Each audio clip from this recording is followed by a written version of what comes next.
മുളകുംപൊടി കൊടുത്താച്ചു.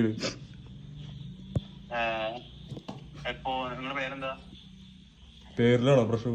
പഞ്ചസാരക്ക് പകരം മുളകുംപൊടി കൊടുത്തയച്ചിട്ട് പേര് വയ്ക്കുക.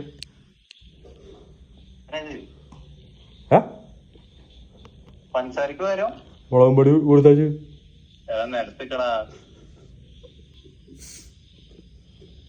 ഹലോ, പറയണ നാറി.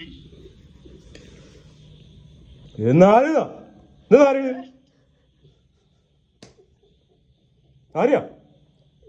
ശിബിലല്ലേ? ഏത് ശിബില്? അല്ല, ആള് മാറി ദൈവമേ. എന്താണ് മാറി? പഞ്ചസാരക്ക് പകരം മുളകുംപൊടി കൊടുത്തയച്ചിട്ട് ആളാരാ പറ? സ്മാർട്ടിലില്ലാതെ അതെ അതെ. അത് അത്ര പേരെന്താ? അപ്പൊ നിങ്ങളോട് പറഞ്ഞായിരുന്ന അവിടെ പേരുണ്ട് ഞാൻ. മുളകുംപൊടി കൊടുത്തയച്ചു പോലും. ഓടാ. അത് മാനേജറോടാ. മാനേജർക്ക് കൊടുക്കാം. Hello hello. ആ ഒന്നുമില്ല, അതെ ഓന്റെ ഫ്രണ്ടാണ്, ഓനെ പറ്റിക്കാൻ വേണ്ടി വിളിച്ച. കംപ്ലൈന്റ് എന്തായിരുന്നു? കംപ്ലൈന്റ് ഒന്നുമില്ല, ഓനെ പറ്റിക്കാൻ. ഒന്നുമില്ല, ഓനെ നമ്മള് ഇത് പറഞ്ഞതാ. എന്താ പഞ്ചസാരക്ക് പറയാൻ മുളകുംപൊടി കൊടുത്തയച്ചു തരണ്ടേ.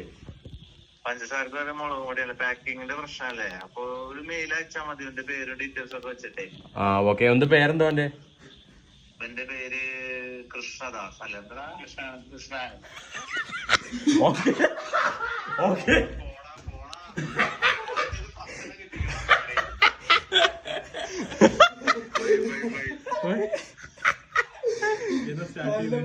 ഇജാതി മാനേജർ